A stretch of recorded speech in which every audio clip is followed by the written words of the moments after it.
Hello everyone and welcome to today's session. Today's webinar is Build Custom Web Portals. Thank you for taking your time in your visual schedule to join us today. My name is Jose Caso. I am the LANSA Product Marketing Manager. Please feel free to do questions in the Q&A option in the bottom of your screen. We will have a brief moment to answer your questions after the webinar has finished. So don't worry about taking notes and everything. We will be sharing a recording of this session after it's finished. I'd like to introduce you to today's presenter. Eugene King is one of our LANSA's senior sales engineer, and he has a splendid experience showcasing Portalize to our customers. But I guess without further introduction, over to you, Eugene. Thank you, Jose. Once again, welcome to this webinar. My name is Eugene King, as Jose mentioned, and I've got 24 years of experience with the LANSA toolset. So today, what I want to do is I want to go over a demo of Portalize. So I want to take a quick look at that. We'll look at the business challenges and the reason why Portalize was created, what functionality is included out of the box, and we'll have a demonstration of that as well, a live demonstration. And finally, why would you want to choose Portalize? But first of all, let's start by looking at the challenges faced by businesses today. Now, in the on-demand economy, no one wants to wait. Whether you're calling a car or ordering a meal, you want confirmation, updates on status changes, live maps, and the product or service as quickly as possible. The instantaneous experience is essential. The current stats reveal that a large number of businesses, as well as startups, have turned their businesses into on-demand using apps or platforms. As the pandemic unfolded, it revealed a disconcerting reality. Many businesses lacked the agility to respond to unplanned global events and overnight lurches in customer demand. As organizations increasingly embrace cloud and automation platforms for mainstream requirements and shift to agile software development processes, low code may well prove to be a key acceleration tool to meet the goals of modernization. Also, it's recruitment time. The economy is recovering, but where has all the labor gone? As pointed out recently, the labor shortage appears to be a worldwide problem, and different people have different explanations. In the UK, Remainers blame Brexit. In the US, Republicans blame the benefit system and Democrats blame the employers. Down under, COVID-related isolation policies are blamed. So wherever you look, you see the same problem, but a different cause is cited. What we can say is that the labor shortage is here to stay. This in turn is changing the relationship between the employer and the employees. And it is clear we need automation. The labor shortage is everywhere, but nowhere is a shortage more pronounced than in coding. So is low code the answer to the labor shortage? So as mentioned previously, the on-demand economy has increased rapidly, and most recently, as mentioned, driven by the pandemic. And it has brought billions of dollars from consumers who want instant access to products and services. The on-demand economy is still evolving as different industries try to adopt this business model. A web-based portal, a mobile application are the ideal platforms to achieve this. But there are challenges to overcome when creating these types of applications. Now, a great portal website can be defined as an idea designed for maximum impact. The main target while developing a website is to strike the right chord with the target audience. But there are a number of challenges that portal creation entails. One of the most overlooked aspects of portal creation is browser compatibility. This focuses on making websites compatible across a range of browser platforms and this requires extensive testing. How easy a user can navigate around your portal will determine if they will leave as quickly as they came. The navigational structure of the portal is a big challenge for developers, and in fact, how easy a user navigates around is the most important aspect of portal design, along with readability. Readability refers to the practice of delivering the data in a way that enhances ease of reading. While creating a great portal, you should focus on making it as readable for all users. A portal's readability includes 3 essential aspects, and that's typeface, layout or design, and colors. And finally, combining all of these together is the usability.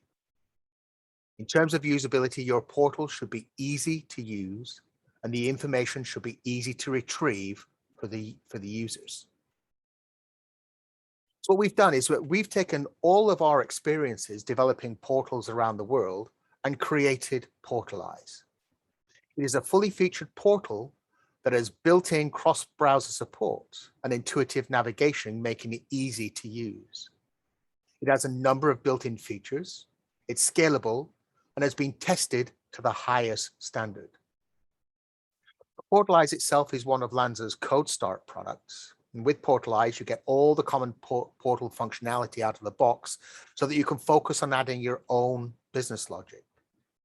It saves valuable time and money by having a portal ready to go on day 1 of development. And this will save your development team weeks, if not months. Portalize uses the latest web technologies that are available today, along with an optimized use of portal modules. And you'll see some of this in action when we go on to the demo. You don't have to wait for pages to load or actions to complete.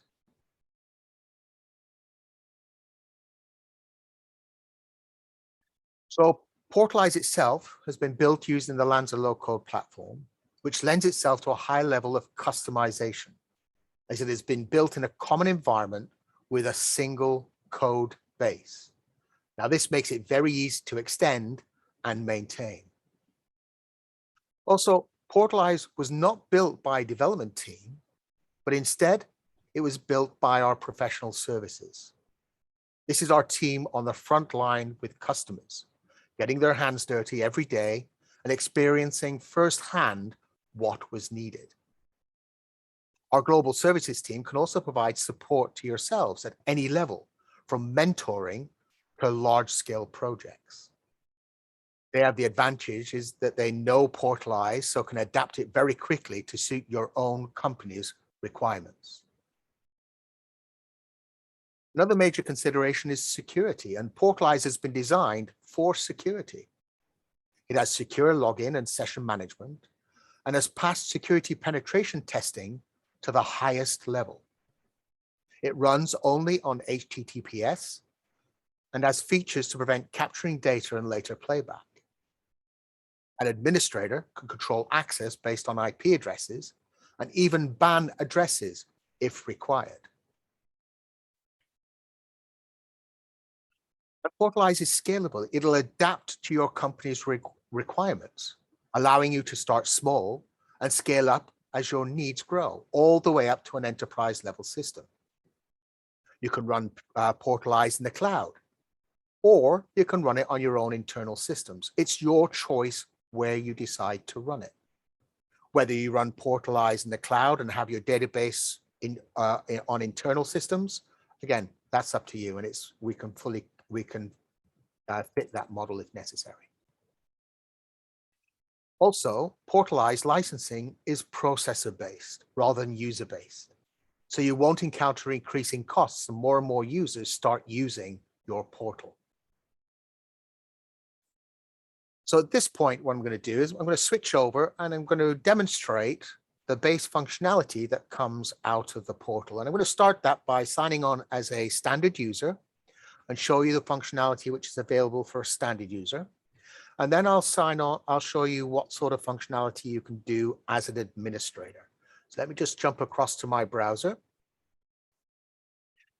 So I'm starting this one in Firefox, and I'm going to sign in using my normal profile. So all of the functionality necessary to maintain this sort of portal application, including self-service. So if I want to be able to create an account, I can do. I press the create account button, enter my details. That will then send off an email to verify my email address with a link.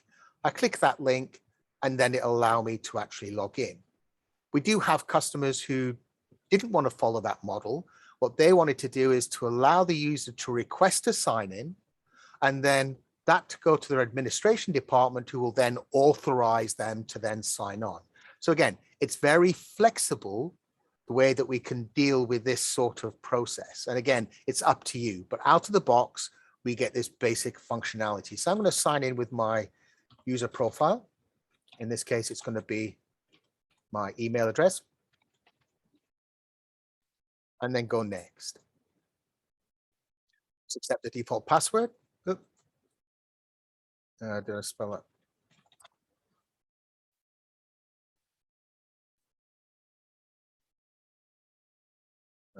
Okay, let's just go back a little bit here and try that again. So make sure I've spelled that right. Eugene King at virgin.com. Next. Next.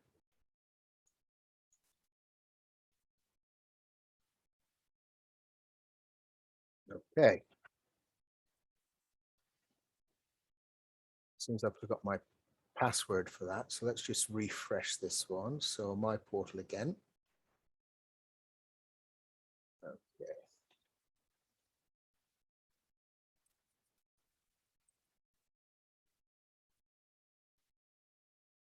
Next.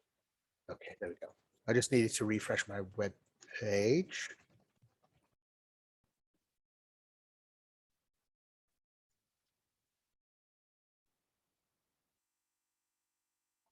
There we go. Okay. So now I've signed on as a user. I've got menu option on the left-hand side. And what I've done is I've actually added a little bit of functionality here just to illustrate the sorts of things you can do. So I've created a dashboard, which is based on one of our ship components, which gives you an idea of the sort of things that you can actually present. So you can get the user to see a dashboard as soon as it comes in. So this is something that I've actually added. But we've got functionality already in existence. So let's go and have a look at the settings side of things first. So here's the settings. I can look at my account information.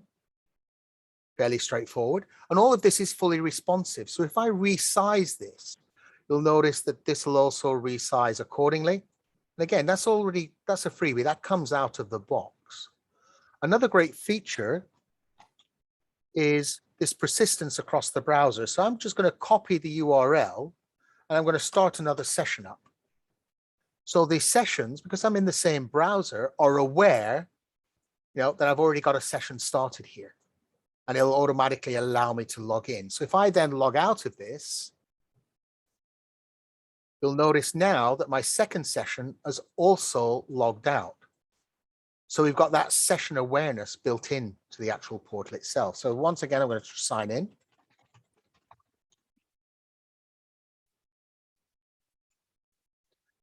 And go next and next.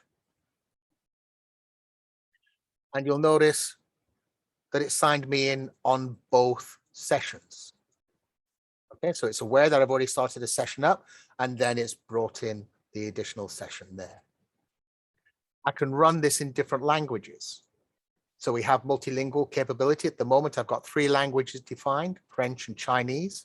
So if I switch to French, it'll switch everything into French. And if I switch to Chinese, there we go. We've now got it running in Chinese. So I can decide what language I want to run this in. I'm going to switch it back to English. Also, we've got the shared file feature. So again, this is something that we built based on work that we did with one of our customers in Asia Pacific, where they wanted to be able to share files, share documents and videos and things like that. So we added it to the base product. So this is functionality that you get out of the box, the ability to set up file shares and share them with the various users. And I'll show you how that's administered when we look at the administration functionality. I can have folders with additional information and links to YouTube. So here we've got a YouTube link. We can see that that's Excel tips and tricks, and that's 50 minutes. If I double click, that will actually bring up the YouTube video and play the YouTube video for me. So I'll show you how we add those things going through. So as a user, that's what I see. Now let's have a look and see what an administrator would see. So I'm just going to hit refresh on this one. Make sure that I've got the latest up and running. And we're just going to select LANSA password, select that one. And now we're signed in as an administrator. And you can tell that because I have this administration functionality. I've still got the same thing. So I've still got my dashboard. I have the settings, so I can go in, manage my account information. I can even view my portal activity. So I can see when I've signed on, what I've been doing inside the portal. Yeah, so I can see exactly what I've been doing, and I can clear that down. Yep, so if I want to clear that down, get a fresh start, I can do, or even download that to Excel. I can set my preferences. So if I want it dark, if I want it amber or blue, gray, I can change it. Likewise with the email language that I want to send. So they want to look at English, but have everything sent by in French, and I can do that. So we support that multilingual capability. So those are the settings. Let's have a look at the administration side. Let's have a look at what we can do. So this is the account management. This is where I can see each of the users. I can select a user. So this is my user that you saw me sign on previously. And I can deactivate the account if I want to deactivate the account. I can look at the session. So what have they been doing? I can see exactly what they've been doing on the site. I can look and set their administration rights. So if I want to set them as an administrator, I can do, or reset their security and send them a new link to change their password. I've got control of that there. And this part here is my content share. So I can go in here and I can say, right, change content share for that specific user. So we can see with the content side of things that they're currently using accounts. I can go in there and I can change it, and we can say, well, actually, let's make them part of the administrator group. And now they're part of the administrator group. Okay, so I'll see whatever's in the administrator group there. So that's for the individual users. I'm going to come back out of that. Emails. So again, all of this is out of the box. We've got specific notifications. So when do you want an email notification? On account change, on account disabled, when you're doing a test email or security change. I can turn those on and off, and you can add more. Yeah, so if you wanted to add more email notifications, you can add them. Likewise, you can set up your SMTP settings. So I've got mine set up for my mail server, which is Google. But if you're using Outlook, then you'd configure it that way. And these email templates here.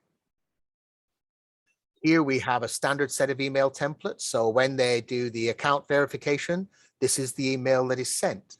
I can download this and I can edit this. So I can change the wording on these emails if I want to do that. And again, this is all built-in functionality. Come out of my email settings and we'll look at the content sharing. So this is how I set up my content sharing. So just go in here and go into manage content. And this is all of the content that I currently have. If I want to add a new one, I can do. Let's say I want to add a new YouTube video. So I have an ID that I've currently got that I'm going to use. And as soon as I put it in there, you'll notice that it then goes off to YouTube and brings up all of the information related to that video. And I can save that now. That content has been saved. I've now got the Microsoft Access 2016 for beginners as part of the resources. So once I've created my library of resources, then I can set up my shares. So here we have the various shares. So this is what the previous user was using, and we changed them to administrators. This is everything that they've got access to. I can create a folder and add that to it, drill down into the folder and add resources. So let's add that Microsoft for Beginners there to that and add that. And we can see the details of that. That's the title.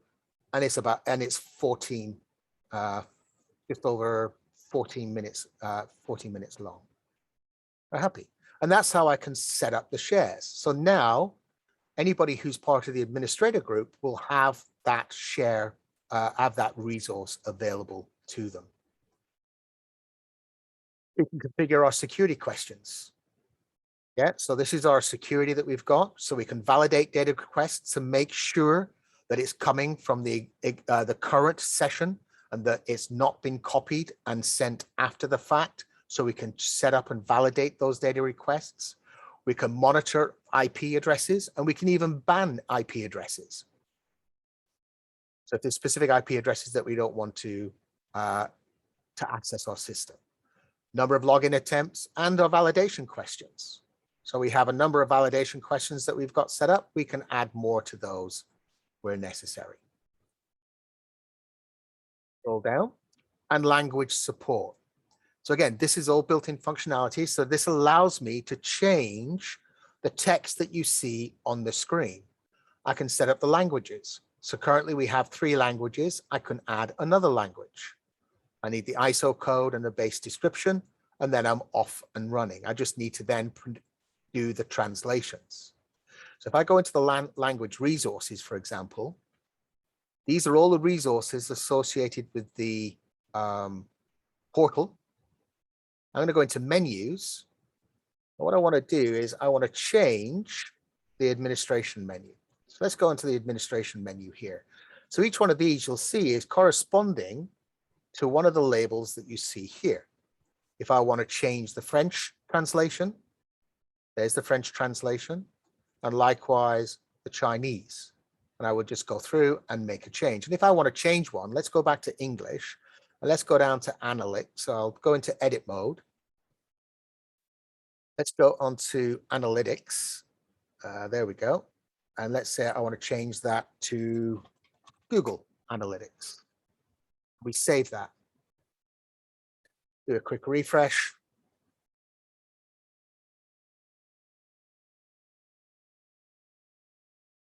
Oh, save that and then go back. That's it.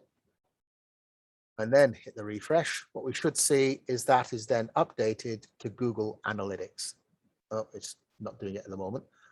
Look at that in a minute. Okay, but that's how you go through and actually change the labels and what is actually displayed. So that's how you do your translations. If I just come back out, go back in to administration and go into language support, hopefully. No, I'll have to figure out what's going on there later. Okay, so there's our language support.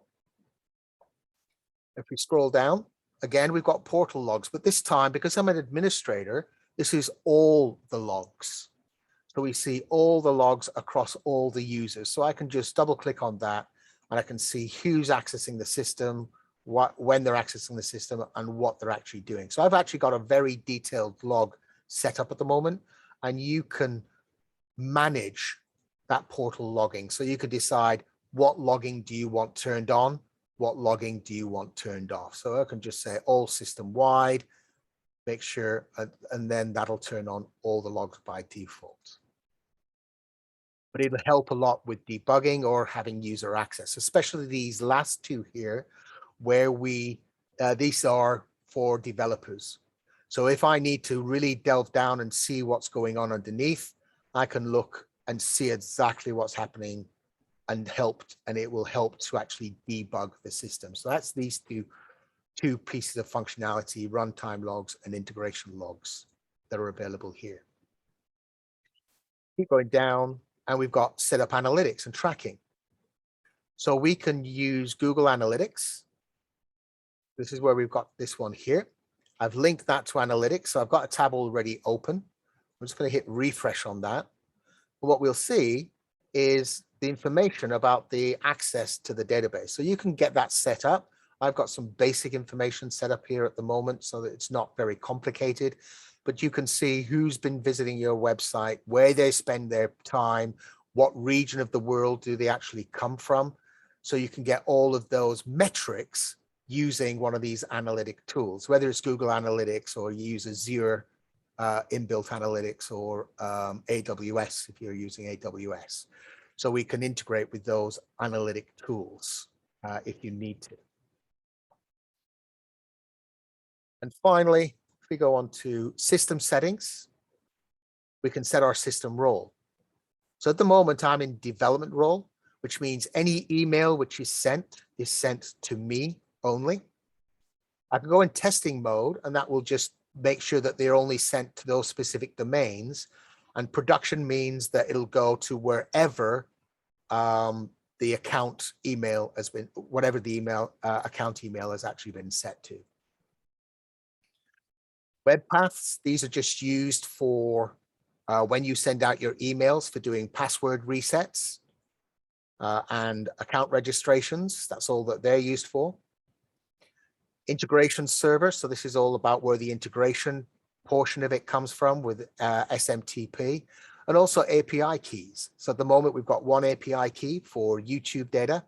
So I've just put that in there, and then that will then connect to YouTube and bring me back all of the other information. Resources are just external resources like external documents like your terms and conditions. Yeah, confirmation error page. So these are just external resources defined outside. And all the other ones are just essentially configuration settings and transfer settings for Portalize itself. Then I can go back to the beginning. And again, as with the other version, as with the user, if I go here, Control C, go into here, Control V, you'll notice that it'll also log in again into the same place. So we still have that for the admin functionality. So during the demo, I took you through a number of features, and here are some of the highlights. So from the administration and security to content sharing, you'll get all of this out of the box. And the best thing is it's been developed using the LANSA's low-code tool, Visual LANSA. You get all the source along all the source that has been developed using LANSA's best development practice. So why would you choose Portalize? Well, LANSA's professional service teams have routinely been tasked with building these type of portals for customers. And Portalize is the realization of that process. So this is all the best practices that we've learned, all the lessons that we've learned building portal style applications. And with Portalize, you never have to start from scratch. You get all the base functionality required out of the box, and that includes all that management functionality. It's secure, responsive, and scalable from day one. And it has all the best practice examples to help your developers and to teach them how to use the LANSA toolset. So this then will allow your developers to, your development team to focus on meeting business requirements from day one. So at this point, I will pass back to Jose for questions. Thank you very much, Eugene. Well, so this leads to our Q&A section. So please feel free to do your questions in the Q&A option in the bottom of your screen. It's just an icon that it's just in the bottom of these slides. So I already have some questions here, and I would like to ask Eugene these questions. Are there any languages that Portalize cannot support? So if you're talking about the languages as in the interface languages, like Chinese, French, and English, then no, there isn't. You know, we support Arabic, Hebrew, any number of different types of languages, and we have done for many, many years. We've just taken that and incorporated that into Portal. So the short answer is we support all languages. Okay, great. So you said that Portalize is scalable. How is this achieved? Well, part of the scalability is that we're not a user-based licensing product. So everything is processor-based. So your costs don't increase as the number of users increase. So it's scalable in that sense. And scalable in regards to functionality, in that you can build your own functionality using the LANSA low code set, and scalable in that, you know, we have some very large companies using our systems across the world, and these are very large systems running multiple servers. So it depends on what exactly you term as scalable, but LANSA can meet the requirements where necessary. How many user roles based on different business objects will Portalize support? Well, that depends on how many you have. The beauty of using Portalize is that it's a starting point. So we have some basic functionality that's available out of the box, which I demoed, but then you can have user groups, you can have different user roles, and you would just define your own user roles inside the system. And again, we have code already there that you can use to help you set up and define those user roles. So the answer is, yeah, as many as you can think of.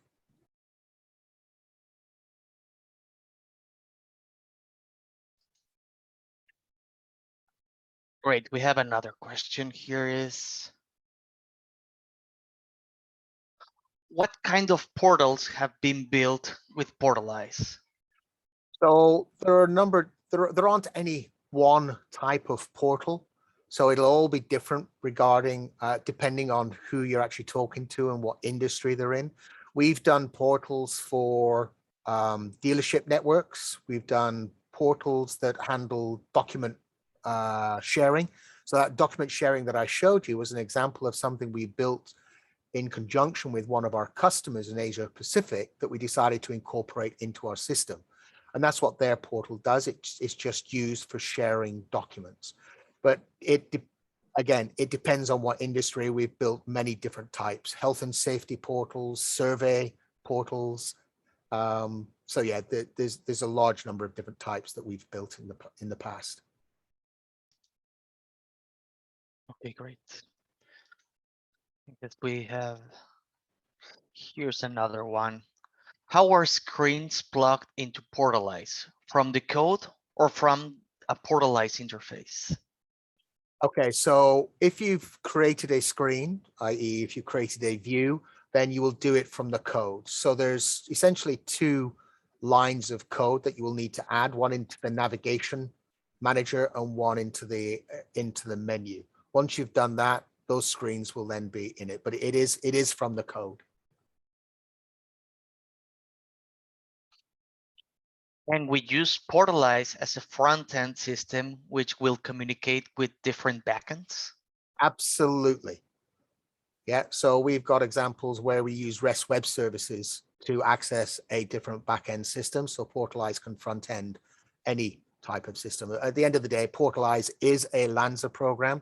So anything that you can do with a LANSA application, you can do with Portalize. It's just you have a lot of functionality out of the box already with Portalize. Okay, great. So no more questions have been submitted. And well, thank you very much for attending this webinar on Build Your Custom Web Portals. And again, I would like to thank Eugene King for his demonstration of the LANSA portfolio capabilities. We hope this webinar will inspire our audience to explore possibilities with LANSA. In case you join late, we'll soon be sharing a recording of this webinar. As Eugene mentioned, Portalize is being part as our professional services. Our team members who are understanding of your business and short and long-term goals can tailor a strategy unique to your company. If you have any questions, please don't hesitate to contact LANSA at info@lansa.com. This concludes today's webinar. Thank you very much.